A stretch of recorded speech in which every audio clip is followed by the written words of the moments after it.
Televisión educativa.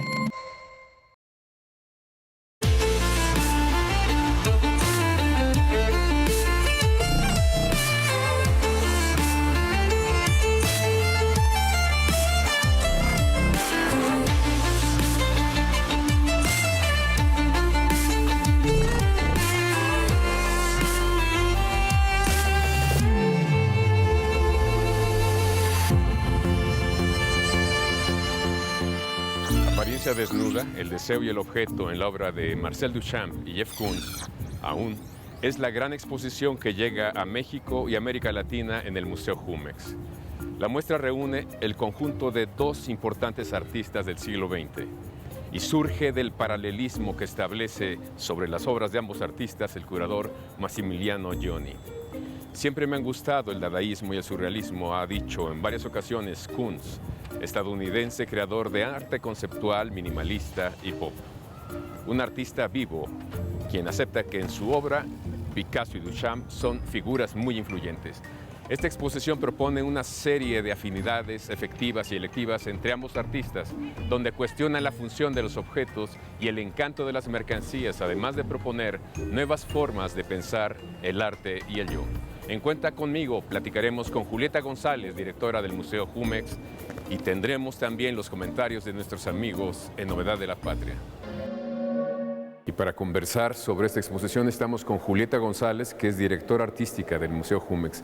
Julieta, es toda una provocación esta exposición. Conjuntas dos artistas de dos épocas que comparten, digamos, centros gravitatorios como el deseo o el erotismo. Pues sí, la idea de juntar a Marcel Duchamp con Jeff Koons fue una idea de Massimiliano Gioni, el curador de la exposición, y creo que traza unas genealogías muy interesantes en la exposición y unas afinidades entre las obras de ambos artistas. Entonces, justamente en torno a esa idea del deseo y el erotismo, pero también vinculado a la mercancía. A la mercancía, Sí, es un desplante y a los también, objetos, sí. a los objetos. Es una crítica al mercado desde el mismo mercado, me parece. Pues sí, en efecto, creo que ambos artistas siempre, sobre todo, bueno, Duchamp como artista pionero en el siglo XX, trabajó sobre esta idea del mercado, hizo piezas que de alguna manera cuestionaban ciertas dinámicas o también ponían en entredicho que era no solo la condición del arte, sino la condición del arte como un bien que se podía vender o mercadear. Exactamente. Y a mí me sorprende la cantidad de personas, sobre todo jóvenes, que están llegando al museo. ¿Qué crees? ¿Cuál es tu hipótesis de trabajo? ¿Cuál es el magnetismo de la exposición? Bueno, creo que está el factor selfie y el atractivo que presentan ciertas obras para las personas que les gusta hacerse el selfie, pues las de Jeff Koons son muy llamativas en ese sentido. Sin embargo, pues yo creo que al venir aquí también se encuentran no solo con la obra de Duchamp, sino también con la obra temprana de Koons, que es una obra también bastante compleja. No que la otra no lo sea, pero claro, no es una obra quizá tan llamativa visualmente, pero que es una obra donde podemos entender cuáles son los orígenes de su trabajo y de su práctica y cómo se va forjando su discurso artístico en torno a esta idea de la mercancía, del mercado, de la falta de criticalidad. De hecho, hay una serie de obras que están al comienzo de la sala 3, donde Jeff Koons realmente solo se dedicó a hacer avisos para revistas de arte, bueno, Art Forum, y allí en esos avisos él plantea realmente cuál es la base de su discurso como artista. Y justamente está esa pérdida de la criticalidad. Entonces hay una crítica a eso, pero también él ejerce esa pérdida de la criticalidad en su trabajo a través de una alusión a lo frívolo y a esta idea de la mercancía, ¿no? que es tan importante en su trabajo.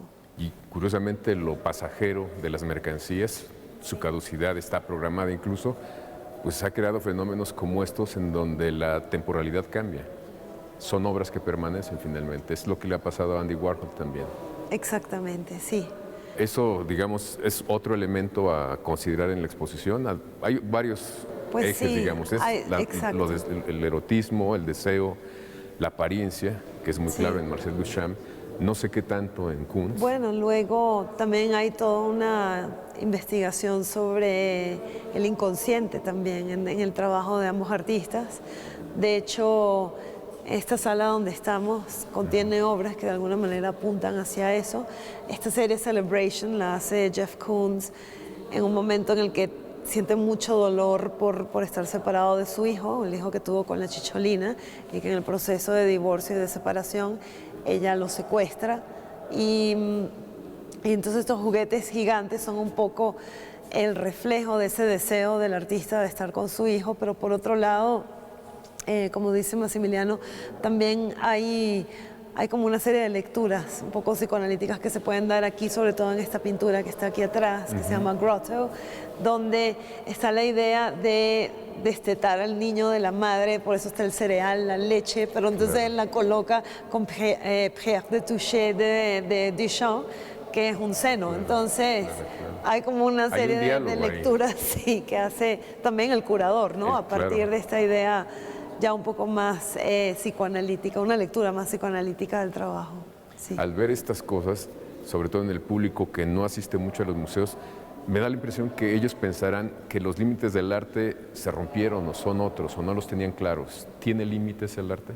Pues depende de donde uno lo vea, ¿no? Pues están esos límites que impone el contexto una serie de jugadores del contexto que pueden ser desde la institución hasta el mercado o hasta el mismo público, o en los límites que el artista se plantee, que creo que por lo general el arte no se los plantea tanto porque siempre está buscando romper con ciertos esquemas, etc.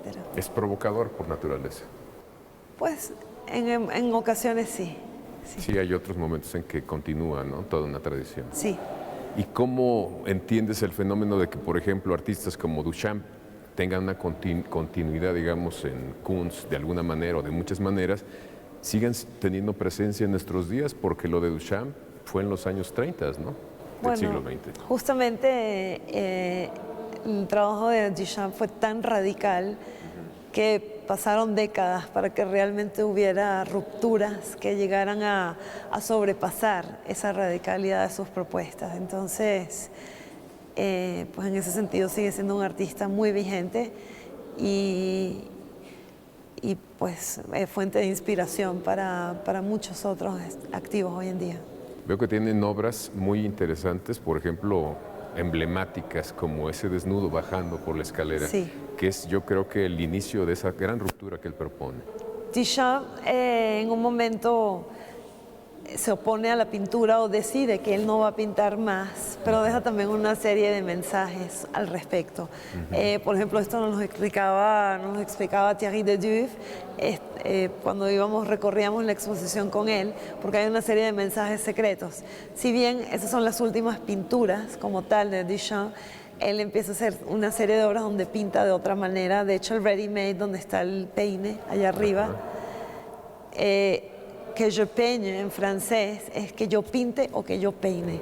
Entonces, en el subjuntivo, y ahí hay toda una alusión a esa idea del peine con la pintura, pero también a un cuadro de Picasso que se llama El Poeta, donde Picasso usa un peine para pintar el pelo del poeta.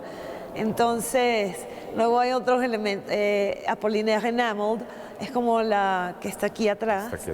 Es la respuesta de Duchamp a ese poeta de Picasso, pero sin pintar, pero haciendo todo un discurso sobre la pintura, o un discurso oculto. Entonces, hay estas claves ocultas sobre ese alejamiento de Duchamp, de lo que él llamaba la pintura retiniana, o el arte retiniano, y de la pintura como manifestación por excelencia de ese arte retiniano, pero él va dejando unas claves en el camino, y aunque hace estos objetos, en esos objetos están esos códigos inscritos y que son comentarios sobre la pintura y son maneras indirectas de Duchamp de pintar. Es un artista sumamente complejo y que, claro, en el que la cifra y el código son elementos extremadamente importantes en su trabajo. Son de alguna manera o de sí, muchas una apariencia. Pues sí, sí.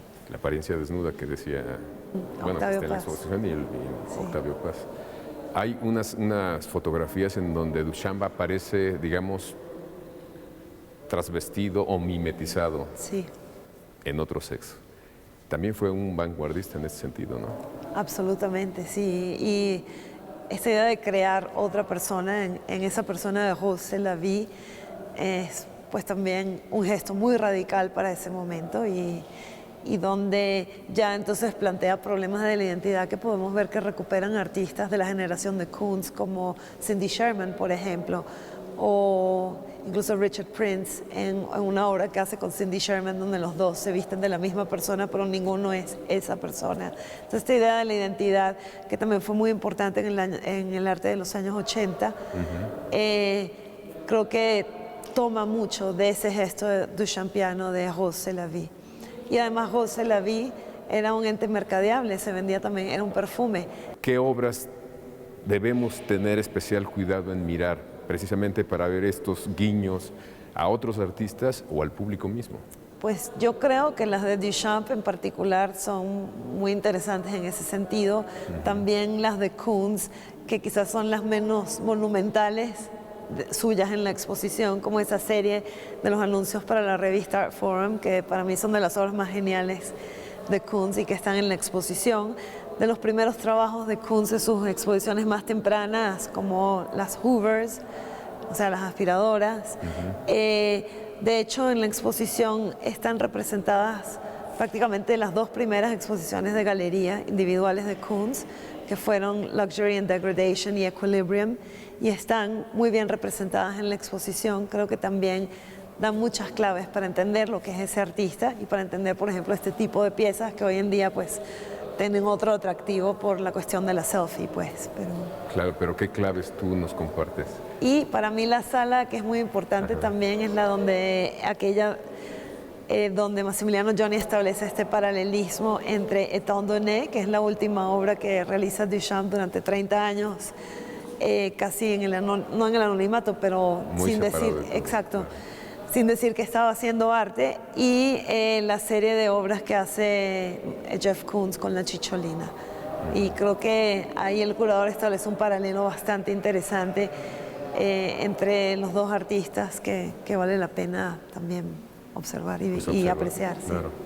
Entonces hay, digamos, como varios estamentos para aprovechar a estos artistas de muchas maneras. Sí, es una exposición que tiene muchos niveles de lectura y es muy compleja en muchos sentidos. Sí. Muy provocadora en muchas partes también. Sí. Me dicen que son más de 80 obras. Sí, así es. En efecto, sí. ¿La exposición va a ir a otra parte? ¿Hasta cuándo va a estar aquí? Está aquí hasta el 29 de septiembre. No viaja, lamentablemente. Los préstamos son bastante complicados y no hubo manera ni de extenderlos o de también extenderlos hacia otras instituciones. Bueno, pero hay tiempo suficiente para visitarla. Sí, hay tiempo suficiente. ¿Quiénes vienen, más jóvenes o...? Yo creo que hay público de todas las edades, la verdad. A mí, por las fotografías que veo que han salido, son una base fuerte de jóvenes. Sí. ¿Les atrae lo que tú dices de las selfies? Yo creo. Supongo. ¿Algo más que nos quieras compartir, digamos, del espíritu de la exposición, de los ejes, además del deseo? Pues me gustaría añadir que también abajo tenemos en el nivel -1 una exposición de Sadhana Fif, inspirada en Marcel Duchamp y en la fuente de Duchamp, entonces que complementa muy bien esta exposición. Entonces también invito al público a pasar a verla y bueno, nada, a venir a poder ver estas obras que difícilmente se pueden ver juntas o que nunca se han visto juntas en el mundo y por primera vez se ven aquí en México. Sí. Muy interesante, y además hubo un pase de estafeta, ¿no?, generacional del grupo, digamos, surrealista o de Marcel Duchamp con Koons. Sí. ¿Fue directo? Pues no, directo no, pero diría yo que los artistas de los 80 que trabajan mucho con esta idea del apropiacionismo, del objeto, de la mercancía, pues sí, de alguna manera sí toman mucho de esa generación y sobre todo de una figura como Marcel Duchamp. Bueno, pues muchísimas gracias. Bueno, de nada. Seguimos aquí. Esta exposición, a decir del historiador de arte David Joselit, hasta el facsímil y una erótica de las cosas, que tanto Duchamp como Koons exponen en sus objetos y réplicas hiperrealistas. La muestra aborda el erotismo, el género y el desafío a las normas éticas impuestas tanto por Duchamp como Koons, para delinear las nuevas anatomías del deseo. Apariencia desnuda. El título de la exposición, que permanecerá hasta el 29 de septiembre, es tomado de un ensayo sobre la obra de Duchamp, realizado por el premio Nobel y poeta mexicano Octavio Paz, el cual revela las apariencias y apariciones en un juego de ajedrez entre la esencia y la superficie. Marcel Duchamp fue uno de los artistas más influyentes del siglo XX, por varios motivos. Fue el creador del ready-made, esa fórmula de introducir al mundo del arte, o en el mundo del arte, objetos industriales o artesanales que representaban, si se quiere, lo banal, lo frívolo, lo superficial. Pues sostenía que en el proceso del arte, el espectador era a la vez un consumidor, cuya interpretación última de lo observado era lo que contemplaba y en lo que consistía la experiencia artística. A continuación, la curadora María Emilia Fernández nos permitió ir entendiendo las principales piezas de Marcel Duchamp, que tienen mucho que decir más allá de lo que muestran. Este artista vanguardista se muestra a través de diferentes apuestas con sus códigos muy personales, sus juegos de palabras planteados a partir de anuncios publicitarios, a través de sus fotografías trasvestido como Ross Celavi y también hablando o posando para la cámara de Andy Warhol. Bueno, aquí tenemos Apollinaire Enamel, que es una de las obras más importantes también de Duchamp aquí en la exposición, y es un anuncio publicitario para unas pinturas que se llaman Apollin Enamel, que él se apropia. Y él lo que hace es agregarle palabras al título del anuncio para hacer una referencia, un guiño al poeta Apollinaire, ¿no? Él también continúa borrando algunas letras en la parte de abajo, entonces donde anteriormente decía el lugar de fabricación de estas pinturas, él hace una especie como de poema muy enigmático, ¿no? Pero otra vez es él jugando con la idea de que uno puede apropiarse las publicidades y hacer cosas muy distintas con ellas. En este caso también es un comentario acerca de cómo la publicidad y los anuncios se apropian de la imagen de la infancia. En este caso vemos a una niña pequeña que está pintando una especie como de cama imposible, además, porque la estructura no termina como de completarse. Pero es otra vez como los niños, que en el imaginario colectivo serían como los artistas por naturaleza, personas que no están necesariamente oprimidas por las presiones de ser adulto y demás, que pueden ser verdaderamente libres y creativos. Tanto Duchamp como Jeff Koons dirían que la niñez es un momento particular, pero no está para nada liberado de esas presiones. Es más, podría considerarse una época crítica donde somos más susceptibles a ser controlados, y es por eso que él decide apropiarse de esta imagen en particular. A continuación, también vemos los retratos de Duchamp vestida como Rose Celavi, ¿no? Que es otro juego de palabras. Podría ser Rose es la vida o Eros es la vida, ¿no? Este seudónimo, Rose Celavi, es uno que inventa y con el cual empieza a firmar muchas de sus obras a partir de 1921. Entonces, si pensamos otra vez en la idea de la identidad del artista como un personaje fluido, ¿no? Que no necesariamente tiene que estar como casado con una identidad, con un nombre. Digamos que Duchamp es uno de los pioneros de estas ideas. Bueno, Fresh Widow, que es otro juego de palabras, a Duchamp le encantaban los juegos de palabras, es como un doble juego entre viuda fresca o ventana fresca también, pero fresca como en el sentido como una viuda que a lo mejor está intentando sacar ventaja de algún futuro amante, ¿no? Y lo que es muy interesante es que aquí dice copyright, ¿no? Marca registrada Rose Celavi. Hay que pensar que Duchamp estaba justamente empezando a crear en un momento en el que nació la marca registrada para diferenciar productos. Ahora los consumidores se veían obligados a escoger entre una marca u otra, y él fue uno de los primeros artistas que supo hacer un comentario a través de su trabajo para explicar estas presiones, ¿no? Y en más de una ocasión fue su amigo Man Ray, el fotógrafo, el que lo retrató, ¿no? Travestida como Rose Celavi. Por último, esta pieza, aunque a lo mejor no parezca tan importante, es clave en la exposición también, porque es un momento en el que Duchamp decide hacer de Rose la Vie,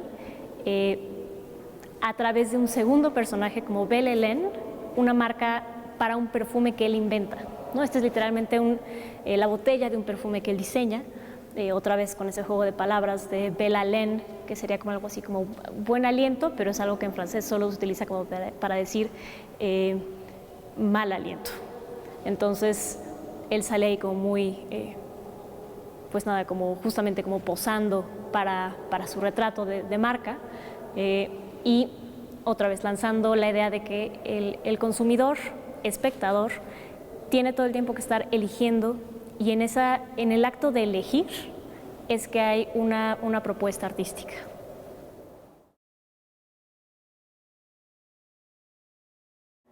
Aquí vemos a Duchamp en una prueba de cámara, un screen test que grabó Andy Warhol en 1964. Esto es 4 años antes de la muerte de Duchamp. Y era importante para el curador de la exposición, para Massimiliano Gioni, traer justamente a las salas la imagen y en algunos puntos incluso la voz de Duchamp, ¿no? Pero en este caso somos bastante afortunados de poder contar con estos casi 4 minutos de Duchamp, uno de los artistas, en definitiva, no solo más influyentes del siglo XX, sino que cambiaron la historia del arte, ¿no? La forma en la que definimos el arte hoy en día. Digamos que fue el encargado de abrirle las puertas del museo a lo superficial, a lo banal, a los objetos de consumo diario, a lo cotidiano. Estamos frente a la fuente de Marcel Duchamp, que es literalmente un urinario que él compró en las calles de Nueva York en ese momento. Estamos hablando de 1917, que es cuando él decide presentarlo ante la exposición del Salón de los Independientes, que tenían un lema muy famoso, que era básicamente no hay jurado y no hay premios. No fue hasta los años 50 cuando la figura de Marcel Duchamp adquirió otro nivel de importancia entre los artistas contemporáneos, que galerías y museos empezaron a acercarse a él para pedirle una copia. Querían exhibirlo en sus exposiciones, querían que fuera parte de esa historia del arte, y al principio él dijo, bueno, hombre, compren un urinario y yo los firmo, ¿no? Una copia autorizada. Pero hacia 1964, un galerista italiano, Arturo Schartz, se acercó a él y le dijo, bueno, ¿por qué no hacemos una edición? Esta idea, algunos dicen que le interesó a Marcel Duchamp porque vio en ella la posibilidad de hacer dinero. Otros han dicho que lo que más le interesó a Duchamp de esta propuesta era justamente la paradoja, porque significaba replicar a nivel escultórico, artesanal, productos que en su momento habían sido simplemente comprados en tiendas, ¿no? En este caso, lo que vemos es justo eso, la réplica de 1964 de un objeto industrial, pero que en este caso es una escultura. Ya no se hacían estos modelos, entonces literalmente estamos hablando de una réplica como mucho más artesanal. Entonces, al espectador nos hace preguntarnos si lo que estamos viendo es un original de Duchamp, si es una réplica, si es un facsímil, si es arte o no es arte. Finalmente esa pregunta que está como al centro de las piezas de Duchamp sigue estando muy viva, muy latente en sus obras, ¿no? Fue algo que él dijo en 1957, que el espectador es parte del proceso de creación porque se encarga de completar la pieza al momento de interpretarla.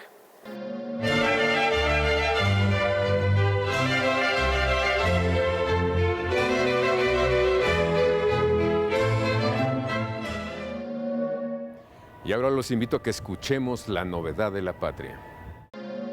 El objetivo es propagar la literatura, publicar a esas voces emergentes. Esta es la historia de la biznaga cartonera. Acompáñenos. Premisa fundamental es la divulgación de la literatura, que emana de escritores sonorenses, escritores emergentes. Son jóvenes que concentran sus energías en la cristalización de proyectos editoriales, talleres, conferencias, conversatorios. Todo lo que inmiscuya el tema del arte, la expresión. El punto medular de su existencia es la publicación de libros cuya manufactura es el reciclaje, pastas de cartón, impresión en serigrafía, encuadernado manual con hilo y perforación desde un taladro. Las ilustraciones son propuestas también desde la banda que conspira para que los libros se conviertan en la más perfecta obra objeto, que es armonía para la vista y el tacto.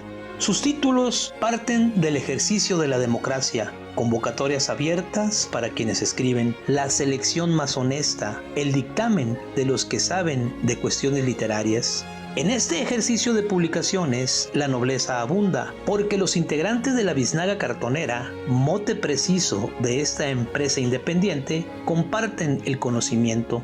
Desde Ciudad Obregón, Sonora, lugar sede, se extienden hacia el interior del estado con sus campañas de impartición de talleres de encuadernado, las fórmulas efectivas para quienes desean escribir y armar su publicación de manera artesanal. Tocan y abren puertas, iluminan vidas, construyen mundos. Un día en la plaza céntrica de la ciudad, otro día en el Valle del Yaqui, allá donde la comunidad construye sus historias que a la postre verán consagradas en las páginas de un libro. Luego las ferias, las escuelas, el café alternativo. Cualquier espacio es óptimo para ofertar el contenido de sus publicaciones. Un trabajo hecho a mano que dice no a los imposibles. Una editorial que cada día crece más en su acervo de publicaciones. Una opción preciosa para quienes se expresan a través de la palabra. Estos son los muchachos de la Biznaga Cartonera. Un proyecto que oxigena las arterias de la literatura sonorense. En la cámara y en la edición, Esteban Llanes. Soy Carlos Sánchez. Con permiso. Llegamos al final de Cuenta Conmigo. Les agradecemos su atención y los esperamos todos los jueves a las 8 de la noche. También les recuerdo que para leer no se necesitan muchas cosas. Un buen libro a la mano, nuestra mente abierta y el espacio que prefieran.